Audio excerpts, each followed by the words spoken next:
कैसे हैं आप सभी लोग। स्वागत है आप सभी का अकाडमिक वार्ता पर। आज हम लोग पीवाईक्यू की क्लास में हैं, जो विगत वर्षों में प्रश्न पूछे जाते हैं उन प्रश्नों को हम लोग पढ़ेंगे। तो पहला प्रश्न है, अंग्रेजों द्वारा पारित निम्नलिखित सामाजिक विधानों के कालक्रमानुसार व्यवस्थित कीजिए। अब व्यवस्थित करने लगी है कालक्रमानुसार। तो सबसे पहले तो उन्होंने जो रेगुलेशन थर्ड के तहत शिशु वध, जो छोटे बच्चों की हत्या कर दी जाती थी या उनको बलि दी जाती थी, ये एक प्रथा थी। खास समुदाय में जो अपने धार्मिक महत्व के लिए वो बच्चों का वध कर देते थे, उस पर प्रतिबंध लगाया अंग्रेजों ने। हालांकि भारतीयों ने इसका विरोध किया, कहा कि आप हमारी संस्कृति में हस्तक्षेप क्यों कर रहे हैं, मॉडर्न पढ़ेंगे ये सब पढ़ाया जाएगा पूरा। उसके बाद रेगुलेशन जो 17 है उसके अंतर्गत इन्होंने सती प्रथा को अवैध घोषित किया था। ये राजा राम मोहन राय जी ने इस पे बहुत जोर दिया। दरअसल एक छोटा सी स्टोरी है, राजा राम मोहन राय की जो भाभी जी थी वो सती हो गई थी, तो इसी बात को लेकर उन्हें बहुत दुख हुआ और वह इस सती प्रथा के खिलाफ उन्होंने बगावत खड़ी करी। उसके बाद में है दास प्रथा। दास प्रथा हमने पढ़ा था कि दास कितने भी प्रकार के होते हैं ना, तो एक दास प्रथा पर उन्होंने एक्ट 5 के तहत, अधिनियम 5 के तहत रोक लगाई थी। उसके बाद में ये विधवा विवाह पुनर्विवाह अधिनियम, हिंदू मैरिज एक्ट के, इस तरीके से ये आपका फोर्थ है। प्रश्न इसी तरीके से मिलान के लिए पूछता है। प्रश्न पूछ रहा है कि अपराध का पता लगाने के लिए और साक्ष्य के लिए बंगाल पुलिस में सर्वप्रथम किस वर्ष अंगुली छाप प्रणाली का प्रयोग किया गया। तो ये फैक्ट वाला प्रश्न है, फैक्चुअल है, तो 1860 में। इसकी डेट आपको याद रखनी पड़ेगी। नेक्स्ट प्रश्न है, भारतीय अर्थव्यवस्था को ब्रिटिश औपनिवेशिक अर्थव्यवस्था में परिवर्तित करने के पीछे ब्रिटिश सरकार का मुख्य उद्देश्य क्या था। भारत में पूंजी निवेश, ये तो हो ही नहीं सकता है। भारत पर अधिकार स्थापित करना, ये भी नहीं हो सकता है। कृषि अधिशेष को भारत में खपाना, ये भी नहीं है। ब्रिटिश उद्योगों के लिए कच्चा माल प्राप्त करना, ये सही है। यहाँ से कच्चा माल ले जाते थे और वहां से निर्मित वस्तुएं यहाँ भारत पर उचित दामों पर बेचते थे। प्रश्न पूछ रहा है कि भारतीय प्रेस का मुक्तिदाता किसे कहा जाता है। बहुत इंपॉर्टेंट है प्रश्न, बहुत इंपॉर्टेंट है। तो ये आपको एक्चुअल प्रश्न है, फैक्ट याद करना पड़ेगा। तो इसमें चार्ल्स मैटकॉफ प्रश्न पूछ रहा है कि मैं चाहता हूं अलग अलग रेजिमेंटों में भिन्न भिन्न और प्रतिस्पर्धा की भावना रहे, ताकि आवश्यकता पड़ने पर सिख, हिंदू और गोरख उन दोनों पर बिना हिचक के गोली दाग सकें। ये कथन निम्न से किसका है। लॉर्ड लिटन का है। प्रश्न है, निम्नलिखित में से कौन सा जेम्स मिल के हिस्ट्री ऑफ इंडिया के संबंध में सही नहीं है। जेम्स मिल ने हिस्ट्री ऑफ इंडिया लिखी किताब, कभी कभी किताब का ही नाम पूछ लेता है। पहले तो ये आप याद कर लिए कि हिस्ट्री ऑफ इंडिया किसने लिखी, तो जेम्स मिल ने लिखी। उसने भारत की परंपराओं को जड़ और पश्चिमी पाया। जेम्स मिल द्वारा किया विश्लेषण साम्राज्यिक सरकार के अनुकूल था। अच्छा, ये प्रश्न पढ़ते समय आप हमेशा ध्यान रखिएगा, पूछ क्या रहे हैं, निम्नलिखित में से कौन सा जेम्स मिल के हिस्ट्री ऑफ इंडिया के संबंध में नहीं है ना। ये जरूर एक्साइटेड नहीं हुई वहां लगाते चले जाना आप, ये जरूर पूछ लेना है पूछ रहा है कि नहीं है पूछ रहा है। ये हेलीबरी कॉलेज में भारतीय सिविल सर्विसेज सेवा के ब्रिटिश अधिकारियों हेतु भारत के संबंध में एक पाठ्य पुस्तक बनी, ये भी बनी। इस पर ब्रिटिश उपयोगितावादी दर्शन का असर नहीं था। दरअसल उपयोगितावादी दर्शन का मतलब ये है अधिकतम लोगों के अधिकतम सुख की बात करी। हाँ, और जो सिविल सर्विसेज की परीक्षाएं होती थी वो उस समय ब्रिटिश में होती थी, हेलीबरी कॉलेज। तो वहां हेलीबरी कॉलेज में इस ये पुस्तक सिलेबस के रूप में प्रयोग होती थी। तो इस केवल इसका जो है फोर्थ है, ये गलत है, ये नहीं था, क्योंकि उपयोगितावादी दर्शन का असर था। हालांकि विस्तार में हम लोग जो क्लास करेंगे, क्लास में बहुत सारी चर्चा बातें होंगी। अभी यहाँ पर एग्जाम को ध्यान में रखते हुए हम लोग समय और एग्जाम को ध्यान में रख बहुत कम शब्दों में बात करेंगे। प्रश्न पूछ रहा है, भारत में निम्नलिखित में से किस उत्पाद की शुरुआत पुर्तगालियों द्वारा नहीं की गई। तंबाकू पुर्तगालियों के द्वारा की गई। पान पहले से भारतीय उत्पादन करते थे, इसलिए ये सही होगा। यहाँ हमेशा ध्यान रखो, भारत में निम्नलिखित में से किस उत्पाद की शुरुआत पुर्तगालियों द्वारा नहीं की गई, है ना, फिर से वही बात आ गई। तो इसलिए ये जो पान है, भारतीय पहले से इसको जानते थे, उत्पादन करते थे, पैदा करते थे। काजू, अनानास, ये सब आपका ये विदेशियों द्वारा लाए गए। तंबाकू, काजू, अनानास, पान जो है भारतीय पहले से उत्पादन करते थे। प्रश्न पूछ रहा है, निम्नलिखित में से किसने ब्रिटिश राज की तुलना चीनी से बने चाकू से की है, जो चिकना हुआ मीठा था फिर भी था तो वह चाकू। समझ रही कथन, इसको दादा भाई नौरोजी ने कहा था। पढ़ेंगे ड्रेन थ्योरी, जब पढ़ेंगे हम लोग दादा भाई नौरोजी के विषय में पढ़ेंगे तो बहुत सारी चीजें आएंगी, बहुत सारे कथन आएंगे। प्रश्न पूछ रहा है कि लखनऊ समझौता 1916 में, जिसमें कांग्रेस को मुस्लिम लीग के बीच समझौता हुआ था, इसमें कांग्रेस का पुनः एकीकरण भी हुआ। लखनऊ समझौते का विरोध किस नेता ने किया? मदन मोहन मालवीय जी। प्रश्न पूछ रहा है हिंदुस्तान रिपब्लिकन एसोसिएशन का नाम भगत सिंह की सिफारिश पर कब हिंदुस्तान सोशल रिपब्लिकन एसोसिएशन कर दिया गया? तो ये 1928 में। जब हम लोग उदारवादी पढ़ेंगे, फिर उग्रवादी पढ़ेंगे, उनके अंतर्गत जब हम लोग पढ़ेंगे इनको, उसमें ये हिंदुस्तान रिपब्लिकन एसोसिएशन और हिंदुस्तान सोशल रिपब्लिकन एसोसिएशन का गठन, हिंदुस्तान रिपब्लिकन एसोसिएशन का गठन कब हुआ, कहाँ हुआ, कैसे हुआ, और हिंदुस्तान सोशल रिपब्लिकन एसोसिएशन, सारा कुछ विस्तार में पढ़ेंगे। प्रश्न पूछ रहा है कि स्वतंत्रता हमारे जीवन का उद्देश्य है, स्वतंत्रता हमारे जीवन का उद्देश्य और हिंदू धर्म ही हमारे इन उद्देश्यों की पूर्ति करेगा। ये कथन किसका है? तो ये कथन अरविंद घोष का है। हम लोग एक एक व्यक्ति के विषय में पूरा, अरविंद घोष, रविन्द्रनाथ टैगोर, मदन मोहन मालवीय जी हैं, गांधी जी हैं, स्वामी विवेकानंद है, दयानंद सरस्वती, इनको एक एक व्यक्ति का अध्ययन कराएंगे पूरा। प्रश्न है अर्थशास्त्र पर पुस्तक इकोनॉमिक हिस्ट्री ऑफ इंडिया 1901 में किसने लिखी? पहले तो प्रश्न दो बने, इकोनॉमिक हिस्ट्री ऑफ इंडिया किसने लिखी? तो आरसी दत्त ने, रमेश चंद्र दत्त ने, है ना। उसके बाद कब लिखी गई, है ना, क्वेश्चन ये बनेगा, है ना, ये क्वेश्चन बन सकता है, कब लिखी गई। पहले तो इनका नाम आरसी दत्त, उसके बाद में कब लिखी गई, दो क्वेश्चन हो गए। नेक्स्ट प्रश्न है निम्नलिखित यूरोपीय व्यापारियों के आगमन को क्रमबद्ध लिखिए। सैकड़ों बार प्रश्न, रिपीटेड क्वेश्चन है। तो सबसे पहले पुर्तगाली आए, उसके बाद में डच आए, उसके बाद में अंग्रेज आए, उसके बाद में फ्रांसीसी आए। हमेशा ध्यान रखना फ्रांसीसी जो है वो सबसे लास्ट में गया। प्रश्न है कर्नाटक युद्ध किनके बीच हुआ? अंग्रेज और फ्रांसीसियों के। प्रश्न है निम्नलिखित घटनाओं का सही कालानुक्रम क्या है? क्रम लिखिए। तो सबसे पहले पानीपत का युद्ध, उसके बाद तृतीय मैसूर युद्ध, उसके बाद मराठा युद्ध, तृतीय मराठा युद्ध और तृतीय वर्मा युद्ध। इस तरीके ये क्रमिक रूप से सजाने वाले प्रश्न बहुत पूछे जाते हैं। इस तरीके से प्रश्न बहुत आते हैं। एक तो ये, और दूसरा वंशाक्रम, क्रोनोलॉजी। इस तरीके से आप तैयारी जरूर कर लीजिए।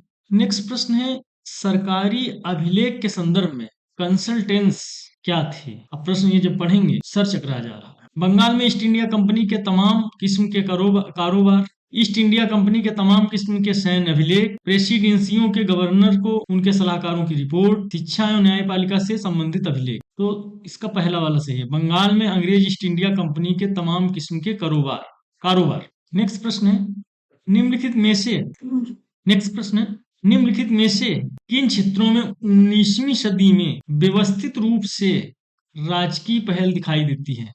गणित, भौतिक विज्ञान, रसायन विज्ञान, मानचित्र और सर्वे, वनस्पति विज्ञान, भूविज्ञान, धर्मशास्त्र, साहित्य और गणित, कला, भाषा विज्ञान, नाट्यशास्त्र।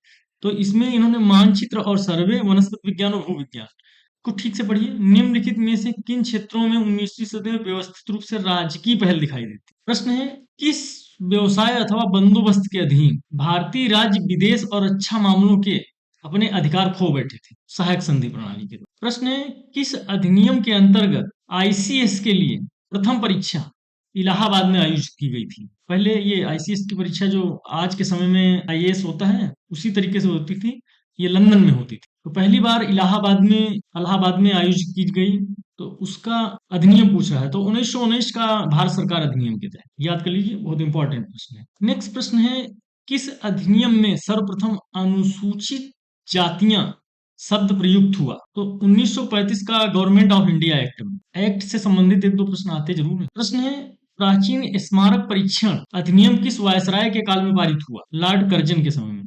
प्रश्न है सूची फर्स्ट को सूची सेकेंड के साथ मिलान करना।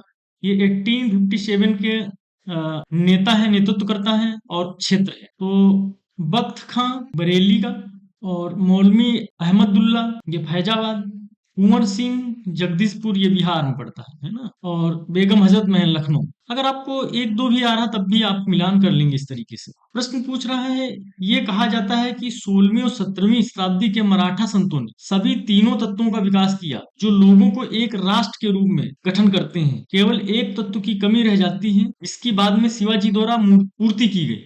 वह तत्व था राजनीतिक शक्ति और स्वतंत्रता। प्रश्न है धन निष्क्रमण सिद्धांत ड्रेन थ्योरी को प्रतिपादित करने वाले का नाम क्या है? तो ये दादा भाई नौरोजी, दादा भाई नौरोजी ने कहा था कि भारत का जो धन है वो इंग्लैंड जा रहा है, एक बहते हुए घाव के समान। जैसे मान लीजिए, जैसे एक आपके शरीर में कोई खून फोड़ा हो गया बहुत, और वो ठीक ही नहीं हो रहा, उसका घाव बह रहा, नासूर हो गया। उसी तरीके से ये जो भारतीय धन है, भारत का धन है, उसको अंग्रेज अपने देश ले जा रहे थे। ये थ्योरी उन्होंने दी थी।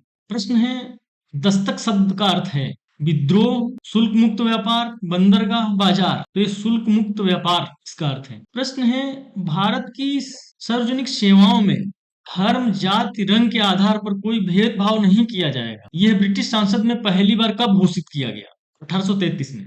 प्रश्न है, अंग्रेजों द्वारा देसी रियासतों के साथ की गई निम्नलिखित संधियों को कालक्रमानुसार सजाइए तथा कूट की सहायता से सही उत्तर चुनिए। सबसे पहले इलाहाबाद की संधि, उसके बाद सालाबाई की संधि, उसके बाद श्रीरंगपट्टनम की संधि, उसके बाद वसीम की संधि, है ना, वसी की संधि। इस तरीके से इसका पहला सही।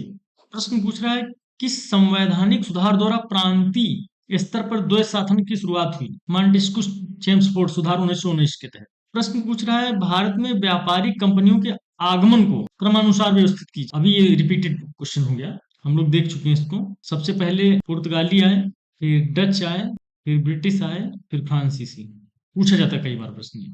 प्रश्न है, 1886 से 1919 के मध्य न्यायालयों की स्थापना किन स्थानों पर हुई? तो इलाहाबाद में, पटना में और लाहौर। प्रश्न पूछ रहा है कि निम्नलिखित घटनाओं को क्रमानुसार व्यवस्थित कीजिए। सबसे पहले बंगाल गजट अखबार आया था 1817 में। उसके बाद में दादा भाई नौरोजी द्वारा पॉवर्टी ऑफ इंडिया। उसके बाद में दिल्ली उर्दू अखबार। उसके बाद में वर्नाकुलर प्रेस एक्ट। इस तरीके से इसका पहला सही है। निम्नलिखित में से किसने वेदों की ओर लौटो का नारा दिया? स्वामी दयानंद सरस्वती ने। प्रश्न है, स्वराज्य हमारा जन्म सिद्ध अधिकार है, यह कथन किसका है? लोकमान्य बाल गंगाधर तिलक का। प्रश्न है, ब्रह्म समाज की स्थापना किसने की? राजा राम मोहन राय। अच्छा, इस तरीके से भी प्रश्न पूछा जाता है, कथन और करण वाला। नीचे दो कथन दिए गए हैं, एक अवकथन के रूप में है और दूसरा उसका कारण है। अभिकथन है, जेम्स मिल ने भारतीय इतिहास को प्राचीन काल को हिंदू काल और मध्य काल को मुस्लिम काल के रूप में चित्रित किया। सही है। तर्क, उसने आधुनिक काल को ईसाई काल नहीं कहा। ये भी सही है। तो इसलिए ए और आर सही हैं। आर ए की व्याख्या नहीं करता है। देखिए, दोनों सही हैं कथन, लेकिन ये इसकी व्याख्या नहीं कर रहा। नेक्स्ट प्रश्न है, आर्य समाज के बारे में कौन सा कथन सही है? इसकी स्थापना मूल शंकर ने की थी। सही है। इसकी स्थापना 1873 में हुई, 75 में हुई थी। ये गलत है। आर्य समाज की प्रथम इकाई बंबई में गठित की गई। ये सही है। वेद सत्य ज्ञान के ग्रंथ हैं। ये भी सही है। वेदों में ज्ञान नहीं थे। तो 1, 3, 4 ये वाला है ना, इस तरीके से लगा सकते। प्रश्न पूछ रहा है, निम्नलिखित में से किस महिला समाज सुधारक ने सुल्ताना का सपना 1905 में और अवरोध वासिनी 1929 नामक लघु कहानियां लिखी, जिसमें मुसलमानों से प्रचलित पर्दा प्रथा की आलोचना की गई? बेगम रुकैया सखावत हुसैन। आप इनकी स्टोरी अगर जानना चाहते हैं तो नेट पे डालना, इसका नाम डालना बेगम रुकैया सखावत हुसैन, तो आपको पूरी स्टोरी मिल जाएगी। कैसे छिप छिप के पढ़ती थी, इसका भाई कैसे इसको पढ़ाया, ये सारा स्टोरी है। कैसे बनारस में जाकर के लिख रही थी, वो सारा कुछ स्टोरी। उस समय महिलाओं को पढ़ने का अधिकार था नहीं, बहुत ज्यादा अधिकार था, बहुत कम पढ़ती थी महिलाएं। 1905 की 19वीं सेंचुरी की बात है। आप इसको नेट पे डालना, इनका बेगम रुकैया सखावत हुसैन, तो आ जाएगा। ये बंगाल की महिला थी। प्रश्न है, निम्नलिखित संगठनों को उनकी स्थापना के वर्ष के अनुसार कालक्रम में सजाइए। सबसे पहले all India trade union Congress की स्थापना हुई। उसके बाद हिंदुस्तान सोशल रिपब्लिकन एसोसिएशन की स्थापना हुई। उसके बाद independent labour party of India की स्थापना हुई। उसके बाद Indian national trade union Congress की स्थापना हुई। पूछा है यूजीसी नेट में, निम्नलिखित में से कौन से सुधारवादी मुस्लिम नेता ने एक आधुनिकवादी उर्दू पत्रिका तहजीब उल अखलाक प्रकाशित किया? सैयद अहमद का। प्रश्न है, निम्नलिखित में से किसने 15 जनवरी सन 1876 को कलकत्ता में Indian association for the cultivation of science IACS की स्थापना की? महेंद्र लाल सरकार। प्रश्न है, all India women conference AIWC की स्थापना किस वर्ष हुई थी? वर्ष 1927 में। आज हम लोग यहीं तक, नेक्स्ट क्लास में आगे के क्वेश्चन देखेंगे हम लोग। एक दिन इस सैटरडे संडे में हम लोग लाइव क्लास लेने वाले हैं, तो लगभग 100 से 200 क्वेश्चन जो हैं पूरा व्याख्या सहित आपको लाइव क्लास में, 2 क्लास में हम समाप्त करना चाह रहे हैं। वो प्रश्न हमने पूरा व्याख्या के साथ हम लोग बातचीत करने वाले हैं। आप प्रश्न भी पूछ सकते हैं, उसमें डिस्कस भी कर सकते हैं। तो हम लोग सोच रहे हैं इस सैटरडे संडे में हम लोग लाइव क्लास लेंगे। शाम को लाइव क्लास का टाइमिंग शाम को लगभग 8:30 से 9:30 रखेंगे। बाकी पीवाईक्यू की जो क्लास है वो नेक्स्ट क्लास आपको मिल जाएगी नेक्स्ट डे में। बहुत बहुत धन्यवाद आप सभी का, थैंक्स।